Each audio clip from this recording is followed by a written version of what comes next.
ایک دربار اور ایسا ہے جہاں روز ہی جانے کو جی چاہتا ہے، اور وہ دربار ہے سید الشہداء سیدنا حمزہ رضی اللہ تعالیٰ عنہ، امیر طیبہ رضی اللہ تعالیٰ عنہ، اور چونکہ شوال کے مہینے میں ہی غزوہ احد ہوا تھا۔ السلام علیکم ورحمۃ اللہ وبرکاتہ۔ دوستو، حضرت امیر حمزہ رضی اللہ تعالیٰ عنہ حضور صلی اللہ علیہ وسلم کے چاہتے چاچا تھے، جن سے حضور صلی اللہ علیہ وسلم بہت ہی محبت کرتے تھے۔ حضرت امیر حمزہ رضی اللہ تعالیٰ عنہ جنگ احد میں کیوں شہید ہوئے اور آپ کو کس نے شہید کیا، سارے کچھ اس میں آپ سماعت کریں گے مولانا عبدالحبیب عطاری کی زبانی۔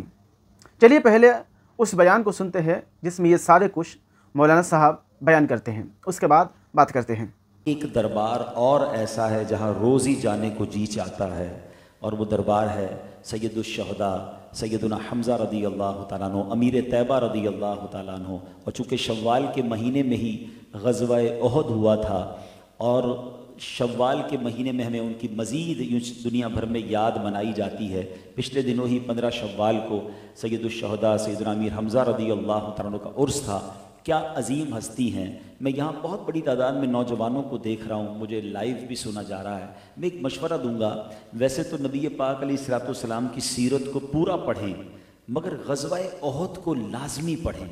اسلامی تاریخ کا یہ ایسا غزوہ ہے، جتنی قربانی کی داستانیں غزوہ احد میں رقم کی گئی ہیں، اللہ اکبر، اس کی مثال نہیں ملتی ہے۔ جس طرح صحابہ کرام نے بڑھ بڑھ کر نبی پاک علیہ الصلوۃ والسلام پر اپنی جانیں قربان کی، یہ ایک ایسا منظر ہے، جب بھی اس کو پڑھتے ہیں تو ایمان تازہ ہو جاتا ہے۔ سید الشہداء سیدنا حمزہ رضی اللہ تعالیٰ عنہ یہ نبی پاک کے چچا ہیں۔ اچھا، چچا اور بھتیجے میں نارملی ڈفرنس ہوتا ہے عمر کا، مگر سید الشہداء اور نبی پاک علیہ الصلوۃ والسلام کی عمر میں 2-3 سال کا فرق تھا، اس لیے آپ کی دوستی بھی بڑی پیاری تھی، پیار بھی بہت زیادہ تھا۔ اور یہ بھی یاد رہے کہ سیدنا حمزہ رضی اللہ تعالیٰ عنہ یہ نبی پاک کے دودھ شریک بھائی بھی ہیں، یعنی یہ رضائی بھائی بھی ہیں اور پیارے آقا کے چچا بھی ہیں۔ سویبہ ایک خاتون تھی جن کا نبی پاک نے بھی دودھ پیا، اور حضرت حمزہ رضی اللہ تعالیٰ عنہ نے بھی سویبہ کا دودھ پیا تھا، اس لیے وہ رضائی بھائی بھی ہو گئے۔ اچھا، پیار بڑا تھا، اور حضرت حمزہ رضی اللہ تعالیٰ عنہ کا جو ایمان لانے کا واقعہ ہے نا، ایکچولی یہ بھی بڑا زبردست ہے۔ یہ بھی نبی پاک سے محبت کا ایک ایسا شاندار مظاہرہ ہے۔ آپ ایمان نہیں لائے تھے، اچھا ایمان کب لائے یہ بھی ذرا سمجھنا ہے، اور تھوڑی سی میں اس پہ ڈیٹیل بھی بیان کر دوں۔ حضرت حمزہ رضی اللہ تعالیٰ عنہ اعلان نبوت کے 6 سال ایمان لائے۔ اسلامک ہسٹری میں نبوی 6 جو سال تھا، نبوی سال اس کو کہتے ہیں کہ جب اعلان نبوت کیا نبی پاک نے، اس کے بعد جو سال آگے بڑھتے گئے اس کی کاؤنٹنگ اس طرح کی جاتی ہے کہ یہ پہلا نبوی سال تھا، دوسرا نبوی سال تھا۔ تو 6 نبوی سال میں اسلام کو 2 بڑی زبردست یوں سمجھیے کامیابیاں ملی اور تقویت ملی، کہ حضرت حمزہ بھی اسی سال ایمان لائے، اور حضرت حمزہ کے ایمان لانے کے 3 دن بعد حضرت عمر بھی ایمان لے آئے۔ تو وہ ایک ایسا بوسٹ ملا مسلمانوں کو جس کی مثال نہیں ملتی۔ اچھا، ہوا یہ کہ حضرت حمزہ روزانہ صبح شکار پر چلے جاتے تھے۔ ابو جہل اس زمانے میں بڑا کر و فر کے ساتھ، بڑے غرور و تکبر کے ساتھ نبی پاک کی اور صحابہ کرام کی گستاخیاں کیا کرتا، نمازوں سے روکا کرتا تھا۔ تو ہوا یہ کہ حضرت ابو بکر صدیق، حضرت عمر رضی اللہ تعالیٰ کے ایمان لانے سے پہلے حضرت حمزہ جو تھے وہ ایک بار شکار کے لیے تشریف لے گئے۔ تو جب وہ شکار کے لیے گئے تو ادھر ابو جہل نے نبی پاک علیہ الصلوۃ والسلام کی بارگاہ میں حسب معمول بدتمیزی کرنا شروع کی اور بہت برا بھلا کہا۔ تو جب وہ واپس آئے شکار سے تو حضرت حمزہ کی بہن نے انہیں کہا کہ تمہیں پتہ ہے کہ آج تمہارے بھتیجے محمد صلی اللہ تعالیٰ علیہ وسلم کے ساتھ ابو جہل نے کس قدر بدتمیزی کی ہے؟ حضرت حمزہ جلال میں آ گئے۔ آپ گئے، آپ کے ہاتھ میں تیر کمان تھا، شکار کر کے واپس آ رہے تھے، وہی کمان جو ہے ابو جہل کے سر پہ ماری، اس کا سر پھاڑ دیا۔ ابو جہل کہتا ہے تم مجھے کیوں مار رہے ہو؟ کہ تم نے میرے بھتیجے کے ساتھ بدتمیزی کی ہے۔ تو ابو جہل کہتا ہے کیا تم ان پر ایمان لے آئے ہو؟ کہتے ہیں ہاں میں ان پر ایمان لے آیا ہوں۔ اسی جذبے کے ساتھ آپ نے اعلان کر دیا کہ میں ان پر ایمان لے آیا، کلمہ پڑھا اور اسلام قبول کر لیا، اور نبی پاک علیہ الصلوۃ والسلام کے دل میں بڑی خوشی داخل کی۔ ابھی 3 دن ہوئے ابھی حضرت حمزہ کے ایمان لانے کے 3 دن بعد ہی حضرت عمر فاروق رضی اللہ عنہ ایمان لائے. حضرت عمر کے ایمان لانے کا واقعہ تو آپ نے کئی بار سنا ہوگا کہ وہ تو جان لینے آئے تھے, ننگی تلوار لے کر آئے تھے. اچھا اسلام کا ذرا منظر سمجھیے گا کہ 6 سال میں آپ کو پتہ ہے مسلمان کتنے ہوئے؟ 6 سال میں جب حضرت عمر ایمان لائے نا تو 40 کا عدد پورا ہوا. اس سے ایک بات سمجھنی ہے کہ سرور کائنات علیہ الصلوۃ والسلام تبلیغ دین فرما رہے ہیں, مگر آپ کے 6 سال کی کوششوں میں صرف ایمان لانے والوں کی تعداد کتنی ہے؟ 40. ذرا اور آگے چلیں, نبی پاک نے 13 سال مکے میں گزارنے کے بعد جب ہجرت کی تو 2 ہجری میں بدر کا مارکا ہوتا ہے. 13 اور 2 کتنے ہوتے ہیں؟ 15 سال. بدر کے اندر کتنے مسلمان تھے؟ تعداد پتہ ہے نا آپ کو کتنے تھے؟ 313. 15 ایئرز کی دعوت ہے, 313 مسلمان ہوئے ہیں. اور جس غزوہ احد کی میں بات کرنے جا رہا ہوں 3 ہجری میں یہ غزوہ احد ہوا ہے, اس میں 700 مسلمان ہیں. تو پتہ یہ چلا کہ 12 اور 3 15 سال میں صرف 700 مسلمان ہیں. صحابہ کرام ہیں جو غزوہ احد میں ہیں. چلے ہم مان لیتے ہیں اتنی ہی خواتین بھی مدینہ منورہ میں ہوں گی. تو نبی پاک اللہ کے حبیب علیہ الصلوۃ والسلام کوشش فرما رہے ہیں, لوگوں کو اللہ کی طرف بلا رہے ہیں, مگر گروتھ ریشیو دیکھیں وہ کتنا کم ہے. یہ ہمیں بتا رہا ہے کہ اگر دین کا کام کیا جائے تو شروع میں مشکلیں آتی ہیں, تکلیفیں آتی ہیں, جلدی ایکسیپٹنس نہیں ملتی ہے. ہم میں سے کئی لوگ ایسے ہیں جو دین کا کام شروع کرتے ہیں, علاقے میں کوئی مسجد بنانا شروع کرتا ہے, کوئی نیکی کی دعوت دینا شروع کرتا ہے, کوئی اچھا کام کرنا شروع کرتا ہے. جب لوگ ساتھ نہیں دیتے تو بندہ کہتا ہے میں کام نہیں کروں گا. ارے بھائی کوئی ساتھ نہیں دیتا. جناب والا آپ دین کا کام جب بھی کریں گے آپ کو شروع میں مشکل آئے گی, شروع میں تکلیف آئے گی, اور اگر آپ ڈٹے رہے, اخلاص کے ساتھ یہ کام کیا تو پھر وہ کامیابی ملتی ہے کہ دنیا حیران ہو جاتی ہے. آپ صرف نبی پاک کی ہسٹری کو پڑھیں کہ جناب 6 سال اعلان نبوت کے بعد اسٹرگل کرتے کرتے 40 مسلمان ہوئے, اور جو 13 سال کے بعد ہجرت ہوتی ہے مدینے کے لیے 80-90 مسلمان ہجرت کرتے ہیں. یعنی 13 سال میں 80-90-100 مسلمان. حالانکہ بات کون کر رہا ہے؟ رب کے حبیب فرما رہے ہیں. 2 ہجری میں 313, 3 ہجری میں 700, 6 ہجری میں صلح حدیبیہ میں 1400. 6 اور 13 کیلکولیٹ تو کرو, 19 سال کی کوشش ہے اور صرف 1400 لوگ صلح حدیبیہ میں ہیں. مگر سبحان اللہ, نبی پاک کی استقامت میں, آپ کے جذبے میں کوئی کمی نہ آئی. اللہ کریم نے پھر کیا ہوا, 8 ہجری میں صلح حدیبیہ تھا, اور پھر جب 6 ہجری میں صلح حدیبیہ ہوا اور نبی پاک جب 8 ہجری میں فتح مکہ فرماتے ہیں تو 10,000 صحابہ کرام ہیں. ابھی بھی 10,000 تک پہنچا ہے یہ لشکر, مگر اللہ کی شان دیکھیں. جب اگلے سال حجۃ الوداع ہوتا ہے یہ 10,000 سے ریشیو کہاں پہنچتا ہے کہ میرے آقا جب خطبہ عرفات فرماتے ہیں تو 1,24,000 صحابہ کرام موجود ہوتے ہیں. پتہ چلا کہ جب رب کی رضا, رب کی مدد آتی ہے, آپ کا صبر جب آپ اس پہ ہلتے نہیں ہیں تو اللہ غیب سے مدد فرماتا ہے. تو اب آتے ہیں پھر حضرت حمزہ ایمان لائے, حضرت عمر ایمان لے آئے. اور حضرت عمر کا ایمان لانا تو ایسا کمال کا ایمان لانا تھا کہ آپ نبی پاک سے فرماتے ہیں حضور کیا ہم حق پر نہیں ہیں؟ ہم چھپ کر عبادت کیوں کرتے ہیں؟ 40 صرف مسلمان تھے, دار ارقم میں چھپ چھپ کر عبادت ہوتی تھی. اور جب نبی پاک سے کہا کہ حضور آج اعلانیہ طواف کریں گے, تو جب اس کمرے سے, اس گھر سے باہر نکلتے ہیں, ذرا منظر سوچئے گا. جو مکے مدینے کئی بار گئے ہیں, صفا کی پہاڑی کے پاس دار ارقم تھا.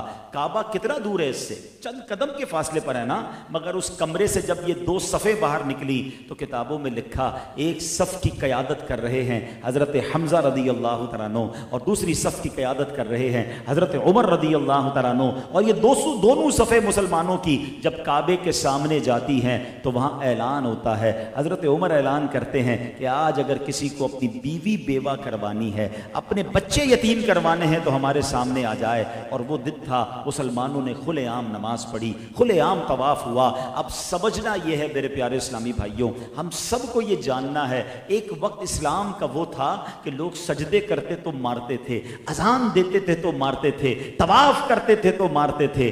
آج ہمارے لیے مسجدیں کھلی ہوئی ہیں, شاندار مسجدیں بنی ہوئی ہیں, پنکھے لگے ہوئے ہیں, قالین بچھے ہوئے ہیں, مگر مؤذن آواز دیتا رہ جاتا ہے اور ہم نماز پڑھنے نہیں جاتے. وہ مار کھا کر نماز پڑھتے تھے, ہم سکون والے ماحول میں نماز قضا کر دیتے ہیں. سوچئے کتنی مشکل سے ہم تک دین پہنچا ہے. اگر وہ لوگ ہمت ہار جاتے, نبی پاک کے پردہ فرمانے کے بعد صحابہ بھی اگر ہمت ہار جاتے, ہم پاکستان میں مسلمان کیسے ہوتے؟ تو ہم پر صحابہ کا احسان ہے, صحابہ کے بعد اولیاء کا بھی احسان ہے کہ جو یہاں آ کر دین کو پہنچا کر گئے. تو ہمیں اپنے اسلام کی قدر کرنی ہے, ہم نے نمازوں کی پابندی کرنی ہے.